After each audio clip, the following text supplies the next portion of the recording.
Telugu Desam party అధినేత రాష్ట్ర మాజీ ముఖ్యమంత్రి నారా చంద్రబాబు నాయుడు మూడో జాబితాను విడుదల చేశారు. 11 అసెంబ్లీలకు అభ్యర్థులను, 13 ఎంపీ అభ్యర్థులను ప్రకటించారు. అందులో భాగంగా ఉమ్మడి ప్రకాశం జిల్లాలోని చీరాల టీడీపీ అభ్యర్థిగా మద్దులూరి మాలకొండయ్య యాదవ్ ను ప్రకటించారు. చీరాలలో తెలుగుదేశం పార్టీ కష్టకాలంలో ఉన్నప్పుడు ఎంఎం కొండయ్య యాదవ్ పార్టీ బాధ్యతలు చేపట్టారు. అప్పటి నుండి ఇప్పటి వరకు పార్టీ కోసం ఎంతో కష్టపడి పనిచేశారు.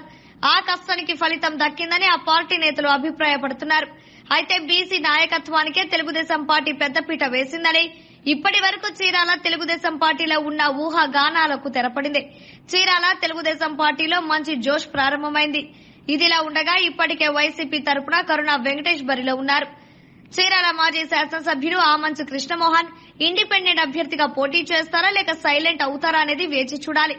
ఉమ్మడి ప్రకాశం జిల్లాలో దర్శి నియోజకవర్గ అభివృద్దిపై కసరత్తు తుది దశకు చేరుకుంది.